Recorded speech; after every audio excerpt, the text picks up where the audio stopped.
nothing's better or worse. It's just different. You've gone past like where you need to almost focus to like know what you're doing. It just starts flowing out of you. I think it's the ultimate expression of like unconscious competence. Hey, what's up guys? Welcome to the Strength Connection podcast. I'm your host, Michael Kurkowski. I'm so grateful that you can join me today. So today I am joined by Luke Rossmo. He's a coach and a musician helping those who feel stuck in their lives break through limiting beliefs. And he's on a very inspiring mission. I've known Luke for a bit in a mastermind group I belong to, but this was the first time I got to dive in and hear about a very specific dream he has for himself and how it's completely changed his mentality on what is possible to achieve. This was one of my favorite conversations. You're really exploring what being stuck in our own beliefs feels like and how to overcome it. So with that, we'll get right to it, okay? If you like this episode and you want to show the podcast some love, please rate and review it wherever you listen. And don't forget to subscribe so you can catch all new episodes that are dropped every week. All right, thank you so much, guys. Now let's get on with the show. What's up, everybody? Welcome back to the podcast. Luke Rossmo, how are you, man? Well, thank you, Michael. How are you? Thanks so much for coming on. I appreciate you taking the time. It's my pleasure. And thank you for giving this space. Absolutely. So I was saying off air, I became a fan of your music in the last like couple hours. I was listening to Lightning Crashes is one of my favorite songs. And dude, no joke, like sounds like I'm blowing smoke up your ass right off the bat, but your cover is unbelievable, man. I really, really appreciate it. So I thought that was absolutely, that's one of my favorite songs. And to hear you hit those specific choruses, I was like, oh, he's got this down. This is absolutely awesome. I appreciate that. I told you that one of the things that I'm working on is just accepting praise. So thank you so much. I love that you said that. I love that you shared that. Man, if you really liked it, make sure you sub the channel, right? Exactly. There you go. That's yeah. Ask for what you want. I know exactly what you want. Yes. Yes. Awesome. Well, that's a beautiful kind of segue into a lot of what we're chatting about. I've known you from the partners group before with BG and Carrie. So we've got a chance to communicate in a sense in a group setting, got a chance to now talk a little bit one-on-one. So I'm really pumped about the work that you're doing. I know the group that you have, I mentioned that term unstuck, and I know you use that a lot. I think that's so powerful. And I've talked to a lot of people about this because so often we have this message out there of like getting motivated to do all these things and like dream big and stuff, where the first thing really to look at is what are all the things preventing you from actually doing it, the self-limiting beliefs, what's getting you stuck. And I know you've had a really interesting last few weeks with kind of an epiphany, I guess is the best way to kind of say it, of what you're doing. So if you want to kind of lead us off with what the impossible dream is and kind of tell me where this all started, that would be a great start. Okay, well, the two different things, the impossible dream and then where it started, because we'll have to, again, time travel. We'll have to time travel for that one. But the impossible dream, is the following. And when I write it, I can't remember exactly. I think I put possible in brackets. I really just want to leave room for possible because I'm not dwelling in the space of the dream being impossible. Otherwise I wouldn't actively be pursuing it, which I am. So it's really the possible dream, but I think it's cute. Mm-hmm. So the possible dream is, it is this. I want to play on stage with the best band in the world. And it's highly subjective, so I'm not looking for fights on anybody. Like I don't care who you think is you're like the best band. This is what I think. Mm-hmm. It's the Dave Matthews Band. Yeah. I can concur. I'll bring it in there. Oh, so. Beautiful. Yeah. So I love them forever, and that's what I want to do. That's exactly what I want to do. And an epiphany. Yeah. It was probably like suppressed deep down. We talk about dreams. Like I literally dream and have for years about being on stage with those guys. But it was just recently where I admitted to myself that was actually something that I wanted to do. And recognizing in that moment that it was something that I didn't think someone like me, which is a frame I'm sure we've all used on ourselves, like could do something like that. And the epiphany was like, what if that wasn't true? What if I could? And in that moment, like the floodgates broke open. I was out running when it happened.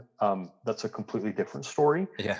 But I started crying and just felt like the energy of being on stage. And it was just really beautiful. It was an epiphany moment, and I'm stepping into it. Yeah. What was it? So you said it was kind of a dream, but it was almost kind of like, was it just kind of like, yeah, that'd be cool at some point, but not really a thing that you could imagine actually doing? Like, was that kind of the thought process in it? Yes, and it wasn't even like that would be really cool if that happened someday. It was like that could never happen. Like that would never happen. There was no room. I was talking to somebody about a month ago, and she said she really likes me and my music. She's like, you should play on stage with that band, you know, Dave Matthews Band. I just unconsciously responded like, that would never happen. But I wasn't, it just came right out. Didn't think about it for a second. She looked at me a little bit funny. But that was the world that I was operating within. Like it literally wasn't a possibility. Whereas, look, from a physical perspective, it's like, well, you have legs, you could stand on stage. Right. You know, like within, you know, the confines of reality, could you physically be there?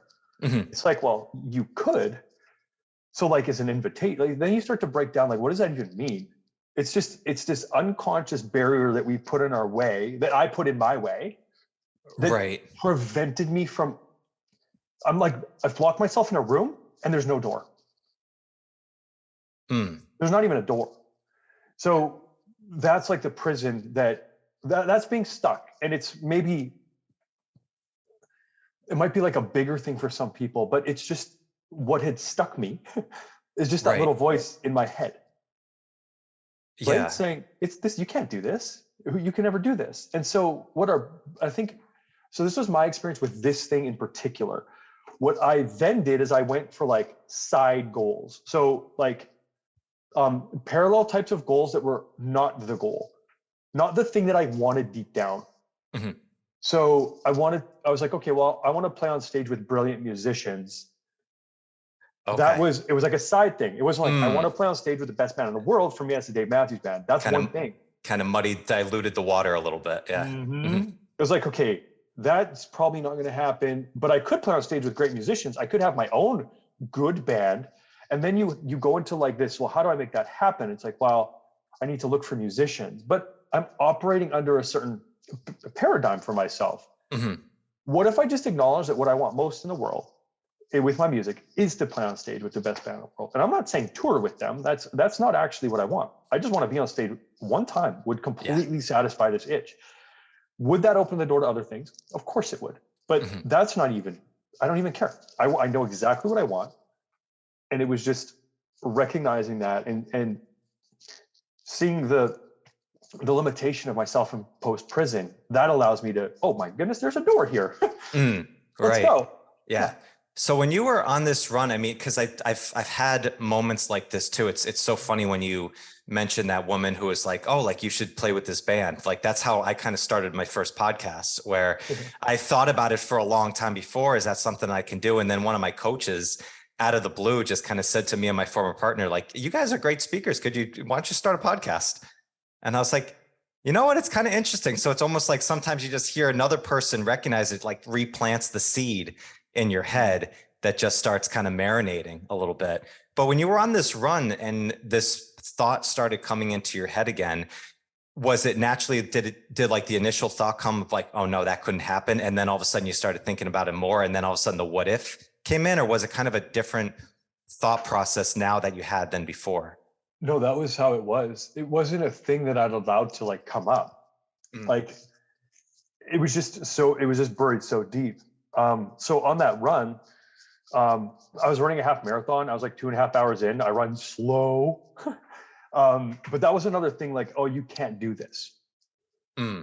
So as another example, a few days before that, I had done like a 24-hour fast.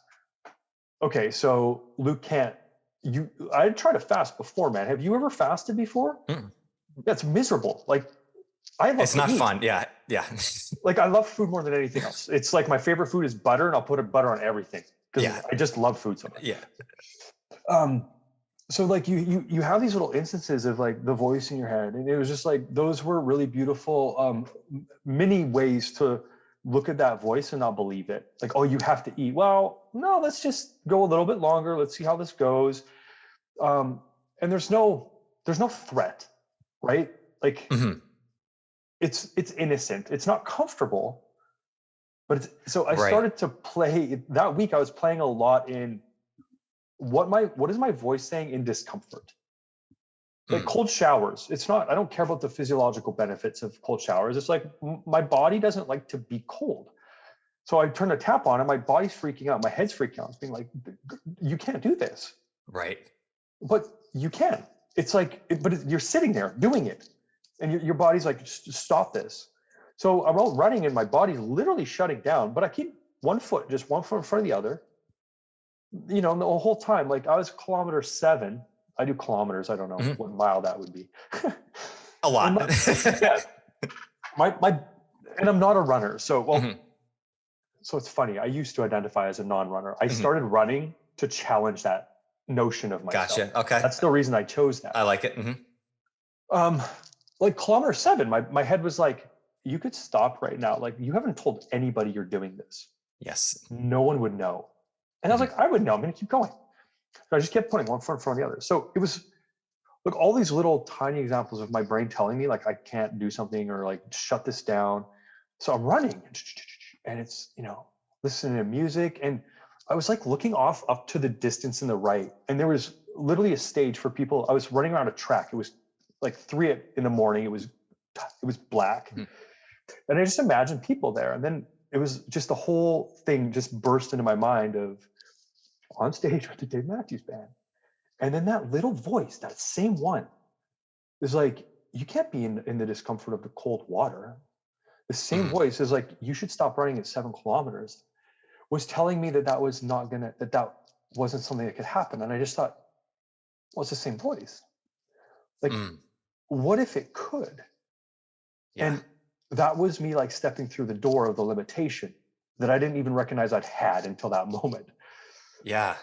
And on the other side of stepping into that was the feeling, like the verve, the energy of that moment, which is incredibly powerful. Like tears, just joy. And I wasn't on stage. I was running around the track at night with the moon. And then I recognized that it was just a limitation that I self-imposed.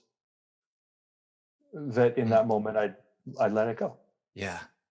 I love that, Luke. You know, it's so interesting that you had this moment while you were running, because I think connecting these thoughts oftentimes with something physical, you know, it's like, and you realize what you said there, it's like, it's the same voice going on, the same voice that says you can't do this physical thing, you can't run, you're not a good runner, or whatever you identify or label yourself as, is the same exact voice as maybe the most astronomical thing that you really want to do, like stepping on stage and playing, you know, with one of the greatest bands, you know, ever. You know, from that. Exactly. Yeah. It's like, so, and when you recognize that, like all of a sudden it's the same reference point, like, oh, I said I couldn't do it about this.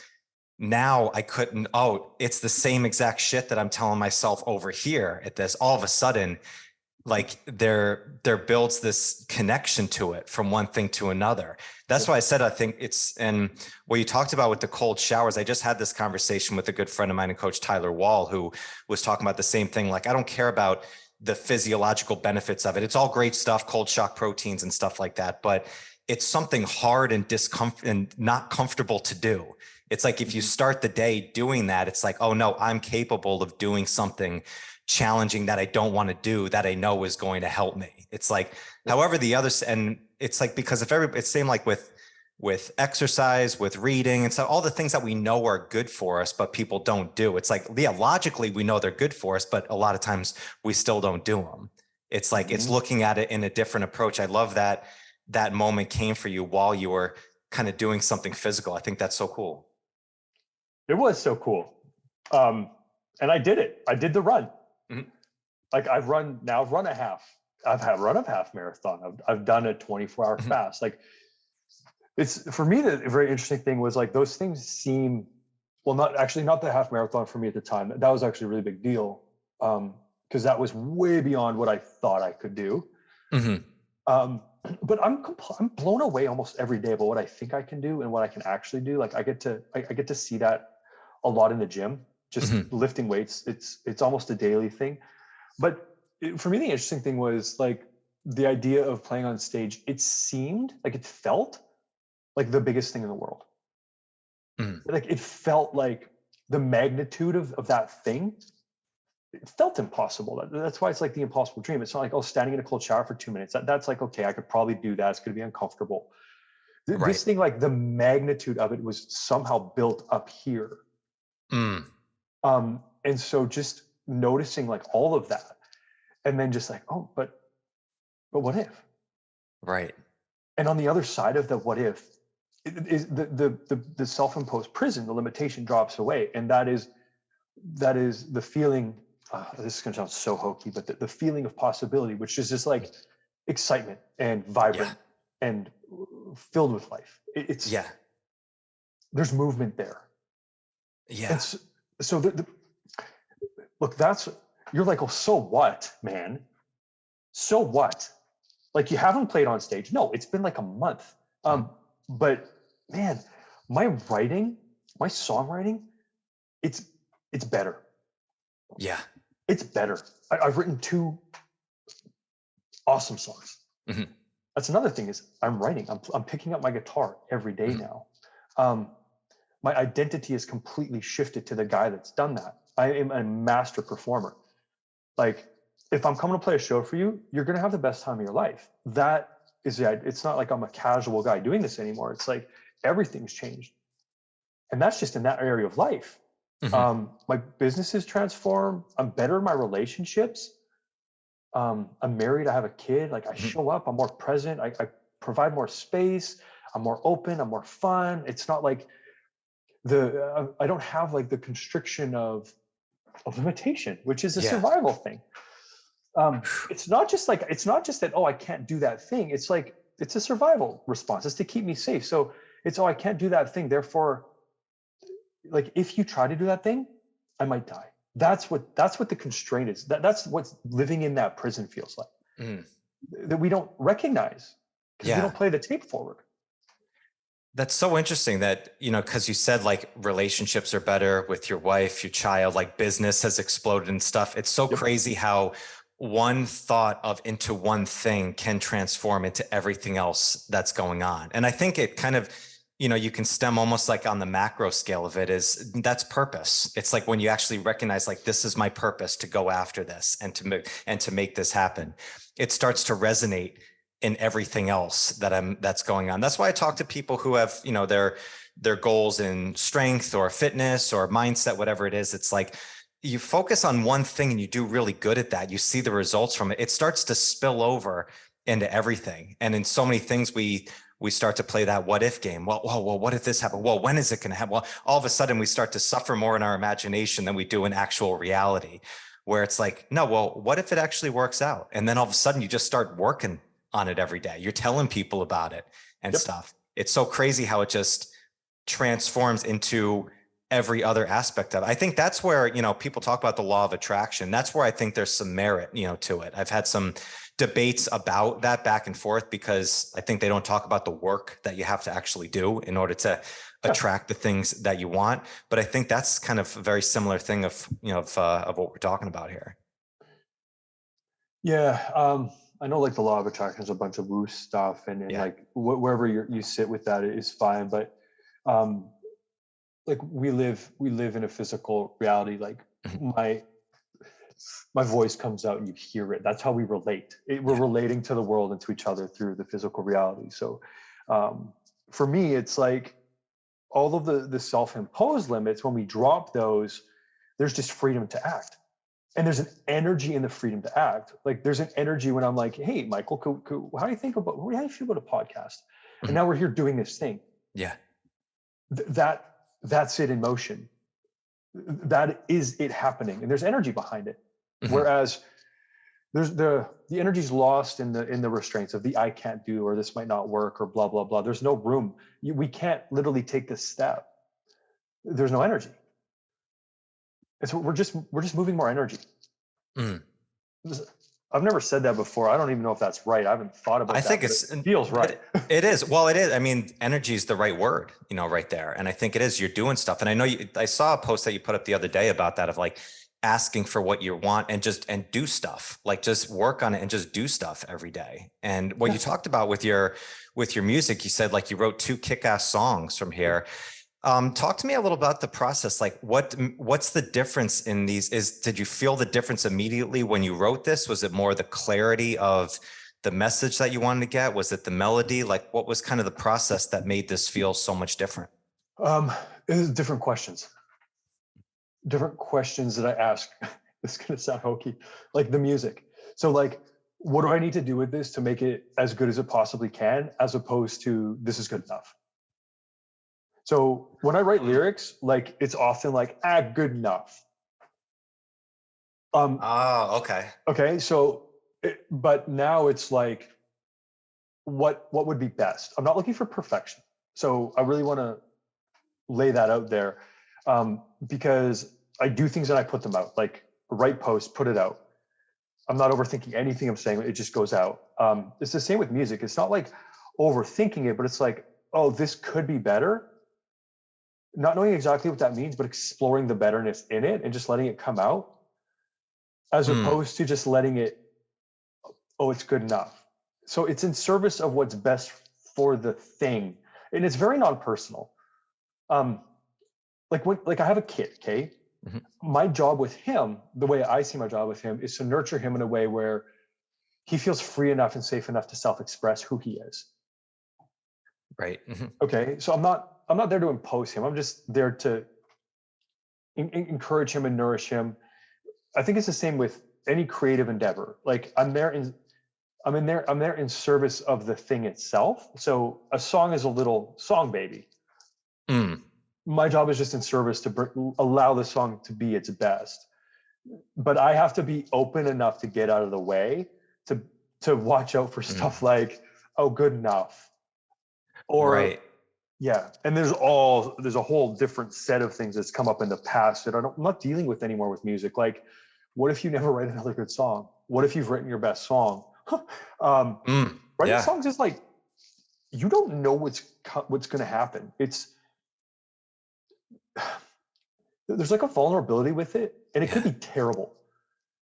Or you have a lick or like a riff or something, and it's like, oh, this is amazing. This could be something beautiful.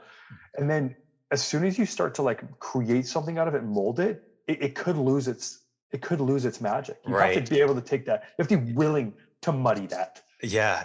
It's funny. It reminds me when Stephen King wrote his book about writing, and people would come up and say, oh my gosh, I love Carrie so much. And in his mind, he's like, I wrote that 25 freaking years ago. Like, you don't like anything that I've written since. Do I suck now? It's like, it's amazing how information gets into our head and how we just kind of start to unpack it. It's crazy, man. So just writing for the sake of writing, having no expectations. Those are some of the shifts specifically about writing music. Yeah.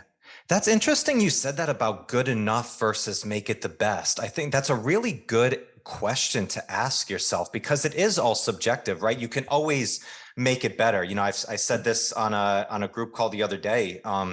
Like, how do you know the difference between like working the best you could today, or like, you know, you left some stuff on the table? Maybe leaving stuff on the table actually is your best because you have other energy you need to put into other areas of your life. But because like I had a struggle for a long time, you know, in business where I worked 24/7. It's like, because when you work for yourself, right, you can work all day. You can just always pick it up. It's always around. And it's like, you always have something else to do. You have to almost learn of like, all right, this is enough for the day. But that question, I didn't ask myself that question. I was more like, all right, this is going to make a really good day that I'm going to do and like get my work done of what I wanted to get done on my checklist, like my to-do list, my high yielding tasks, as we've been, you know, taught in many ways from there. But that question I think is so powerful for people of like, if you say, oh, good enough, that left me like a little like, ooh, I don't like that. Like that kind of left like a tingle down my spine. So I think that's a great question to use. Well, I think, look, ultimately you have to know yourself. You have to know what you want out of your life, out of the world. And it really comes down to like, well, how are you identifying? So as a casual songwriter, good enough was okay. But that's not how I'm showing up. Like I literally wrote in my journal this morning, I'm a master songwriter. People come to me for songwriting advice. Mm. Like songwriters seek out me because that's something I've done in the past. Like I've sought out mentors in songwriting. I've been to songwriting workshops to get better. But the identity that I'm choosing to carry is that of a master songwriter. Mm. So the question that person, he's not, he doesn't see his music or his work as good enough. He asks different questions. So I think it depends again, like, well, where are you at in your journey? And nothing's better or worse. It's just different. Mm. And I also think, like, from a creative standpoint, like if you're writing a social media post or you're writing a book, like some of these questions probably apply really, really well for a workout or something. Like maybe a different set of questions work better. Because I'm interested now in just living life at a really high level, and what that means to me is something. And so the questions that come out for me they're designed to help me do that for me. Mm. That makes sense? It does. Yeah. It's, I think it's so interesting because that we talk about it on music, because I've seen the correlation from something creative like music, even and have such a good kind of marriage to, works in like health and personal development and fitness and stuff too, and that's what I've done a lot of work in, is like intuitive training, like taking a structure, but playing inside of it. And I remember when I talked to Abel James a while ago on the podcast, we had a conversation about that because he's been so deep in music as well. And I think I like the aspect of having questions. Danny Casey calls it like setting little mini goals every workout that he has for himself. Not like I'm going to hit this weight on this exercise and stuff. It's no, I'm going to focus on, snapping my hips like in this way to really, get it up. And even if it doesn't go well, you're still working on those little techniques. So it's I think that's the interesting thing with effort for people. And I think effort is, this very similar to focus. Like if you're focused on it, and that's really like you're putting the best effort in. I think that's the best you can really do. Effort and focus. I think that effort is fluid, like, and focus is less fluid. Like I could be very focused with you, but there's no effort here. Like that's a very good place to be. Okay. And that's one context. Like in a gym, I go to the gym 4 times a week, and my effort is very high, but it's fluid. Like that can mean different things on different days, but I'm focused, whether I can put out 100% of 100, or if it's, if I'm operating at 90% on a whole that day. Again, I just think the context matters so much with conversations like these. Yeah.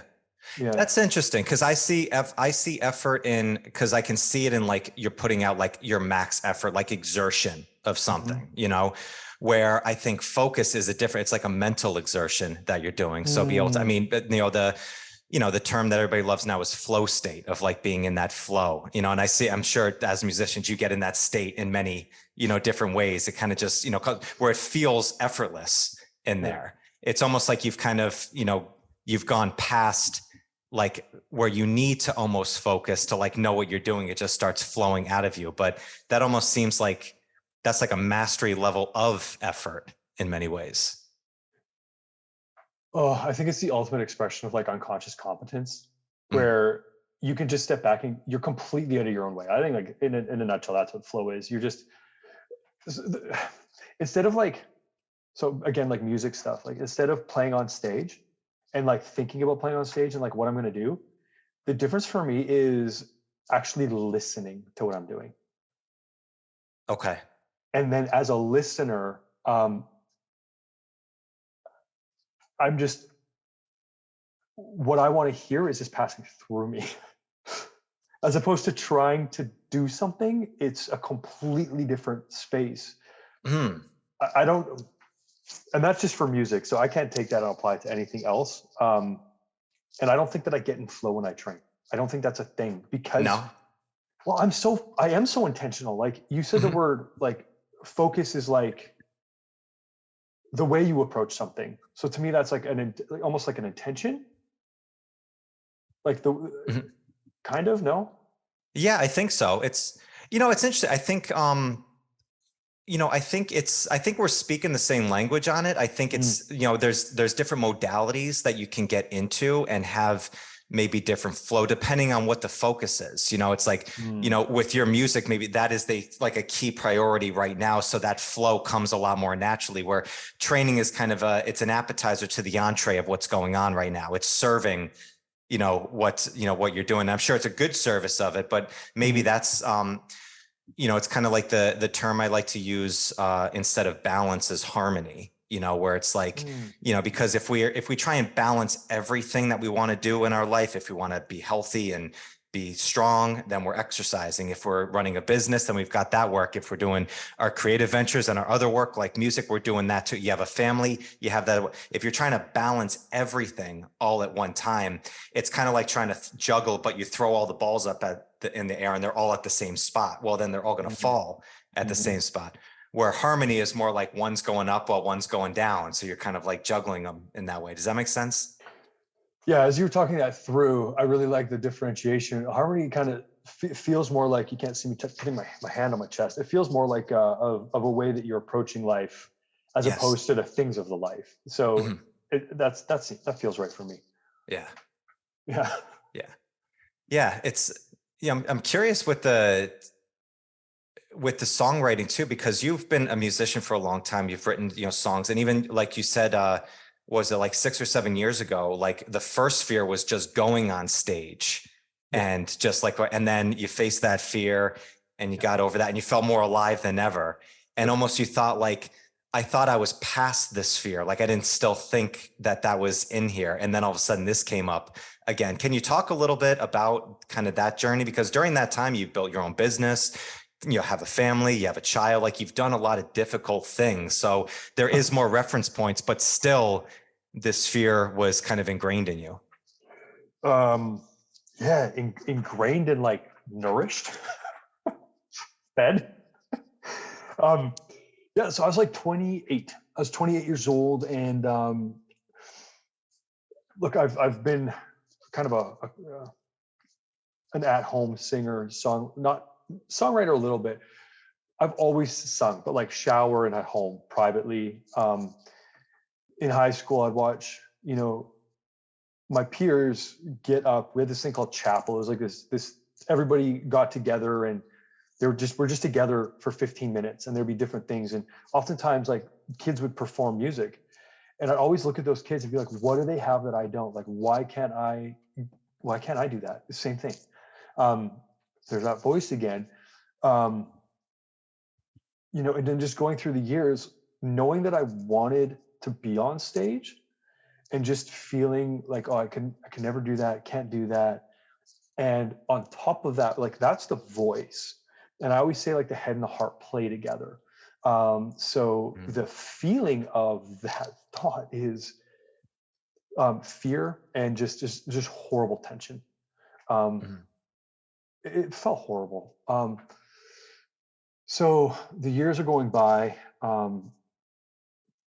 Struggle with a lot of different things in my 20s, like very deeply unhappy person, kind of self-medicated, using, I don't know why I'm sharing this, using like pot for like most of my early 20s. I had this idea, like I'd get high, I'd be like, I'm going to be this amazing guitar player. So I'd get stoned and play guitar for like a few minutes, and then I'd play video games for like several hours. Yep. Yeah. So I did not develop my musical chops, and was just living a very small, sad little life. Fast forward to 28, and I got this image of myself on my deathbed, and I was imagining myself on my deathbed and looking back on a life lived, or a life not lived would be more apt at this time. And I was like, man, could you be there and be okay that you never stepped on stage? And the answer was no.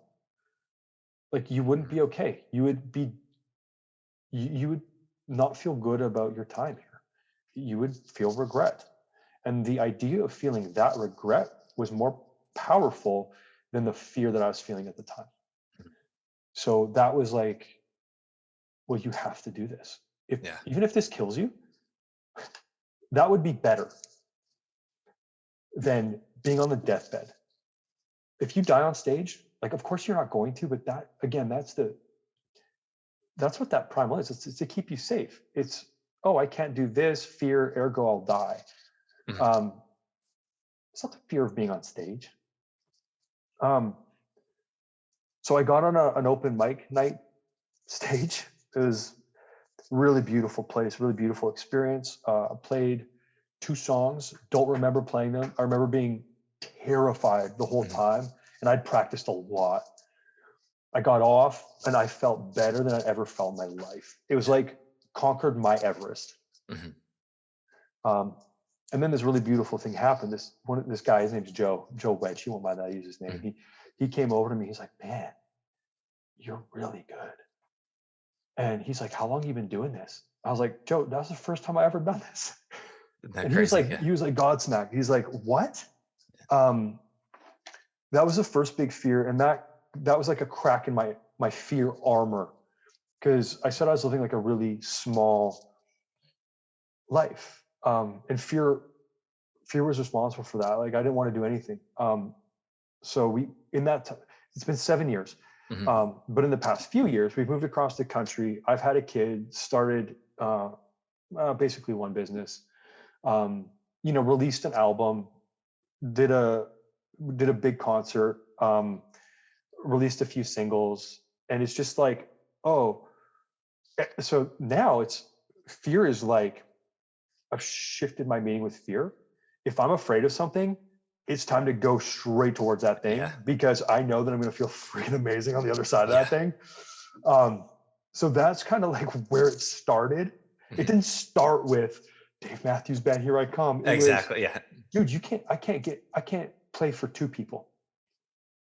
I can't play the guitar in front of 2 people. And now it's like, no, I feel excitement in the idea of playing at tens of thousands of people, and that is going to happen. Yeah.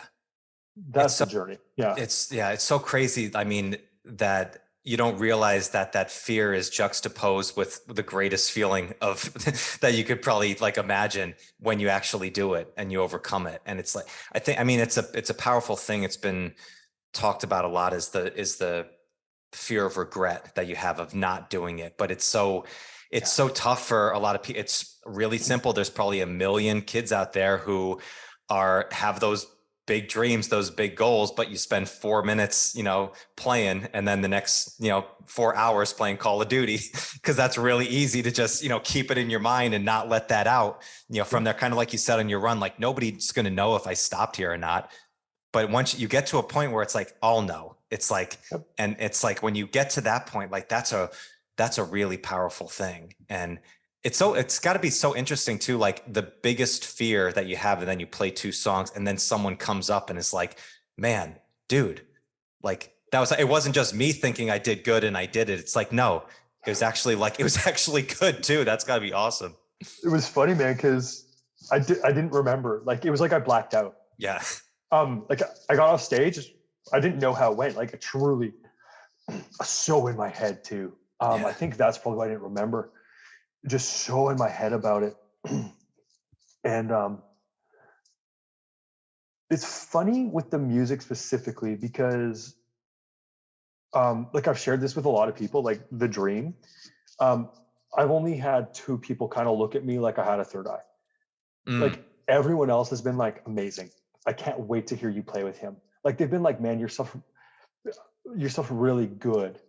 And on one hand, it's like, okay, well, I'm not supposed to need that external validation.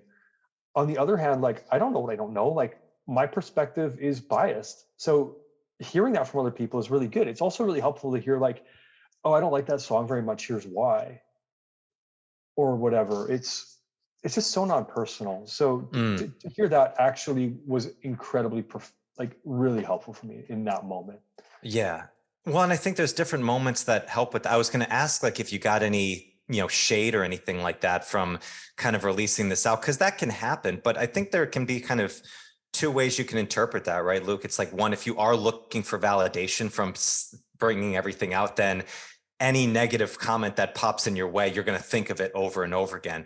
But it's very different than speaking your vision, like speaking out what you're really aiming for and what you're going to do with it. And I think you can tell in the tone, you can tell in the authenticity when someone's about that. You know, when I had BG and Carrie on here when they were talking about Ellie, which is their program for teen suicide and eliminating pharmaceutical dependency, they speak their vision to everybody. And I asked them, I'm like, have you gotten like any shade or pushback? And Brian's like, actually, I didn't even realize this. We actually had one, but it's so quickly got out of my head of it because or so focused on what this vision is. I didn't even realize it until you told me that right there, until you asked that question. So I think it's an important differentiation of speaking something out because you're looking for validation, or the social media world, you're looking for likes or comments on it, and speaking it out because you're speaking it into reality. Yeah. So then like, I always go back to drivers. Like you're basically saying like, what's the driver behind the action? And I think that matters a great deal for anything. So talking about speaking things into existence, can I share like a 2-minute cool story? Please. Yeah. So I really have been sharing this with everybody. So my little dog's been sick. So we took her to a special vet the other day and took her in. There's 2 receptionists sitting at the table. A reception table, and there's 2 what I assume vet techs standing behind. It was so quiet. There was no one else in there. I walked up, handed off my dog. I went to go sit down, and they're just sitting there. They're just standing around talking, And I walked right back up and I said, "Guy, I'm going to seem like a crazy guy here, but I want to tell you a dream that I have." So I started telling this story. I'm like, "Look, this is going to seem crazy and out of left field, but I'm actually going to ask for your help." So I do all this positioning, and then I start telling the dream. I was like, "Look, guys, I want to play on stage with the best band in the world." And for me, and go my whole spiel, it's the Dave Matthews Band. This woman behind the counter turns a beet red, starts freaking out, rips up her arm, and she shows me her arm. It's just got this tattoo. Yeah. It's a tattoo of what amounts to like, it's called the fire dancer. It's a thing that's emblematic of Dave Matthews. Mm-hmm. I'm like, "Oh, that is so cool." And she just starts gushing to me just how much she loves Dave and the band. And so shared the dream with her. She gave me this card, which is like a fan club for North America. She literally went back and just handed this thing to me. She's like, "You got to check out this group. You got to share this with here." Mm-hmm. She went and subbed my channel right there. And it was just like, look, I didn't know what was going to happen. That's not the point. The point is talking about it. Yeah. And a little wrinkle, and this is for like previous past Luke. So this also maybe for other people. You said like, you talk about what you're going to do. I don't know why, man, but it's like I'm talking like it's literally happened. It's already done. Mm-hmm. So I'm just sharing the excitement of like something that's already happened for me. Yeah. And I know that the journey to get there is going to be, look, I get to have this conversation with you only because of this thing. It's going to look, the destination is great, but it's not about that. It's about all of the little conversations, all those little micro moments. Mm-hmm. It's about the music that's written and shared along the way. It's about asking people to sub my channel along the way. It's about the small incremental growth each day that will bloom and blossom into that experience. And that's the energy, that's the growth, that's the movement. Right. And that's my life now. It's just this, it's that, but in every area, because that limit in that area was the cap in all the areas. Right. That's the best way to describe why we say it's the journey, not the destination, I think, right? It's like, it's the process, it's building the journey, but having that mindset like it's already happened. It's like, we know the term imagination theater from EYL, and it's like imagining what this outcome is. It's like with all your senses that you possibly can. It's like you can live it every day. It's like that day will be great when you're on stage, and I hope you play Gray Street because it's like the best song, or Crush. Crush is absolutely amazing. But yeah, but it's going to be a great moment in there. But like all moments, it's going to come and it's going to go. But the journey of living it every day and building the process of it, like that's like if anybody's on that journey and you're trying to understand like how, like what incremental progress is, or like appreciating the journey of like enjoying the process. Well, it is like, that is important, but imagining the destination that you're getting to and what you're actually building, that is a big part of it in order to enjoy it. I think that's and the way that you described it there of like, it's already happened. I totally understand, you know, where you're going with that, because I do the same thing with the ventures that I'm working on. It's like, it's already there. It's just, you know, you're just on the way. You already own it. You've already done it. It's just, you know, it's coming in the next time. Yeah, we're just in, it's like, oh, you're driving to, I don't know, somewhere you really want to go. You're driving to Vegas. I don't know why I picked Vegas. You know you're going to get there. Yeah. It's just a matter of time. Yeah. It's the same thing. I think what you said is perfect. Yeah. It was good. I love that. Luke, dude, this has been a blast. I love the dream that you have, and I'm glad that we got a chance to share it. And I really appreciate you talking to me on it. You know, I could just see the energy that you have with it. Your music, freaking awesome. I really appreciate it. So thanks so much for coming on, man. Thank you for, again, just the platform and being open to having a different kind of conversation. No doubt. So if people want to check out your music, check out all the work that you're doing, what's the best place that they can go?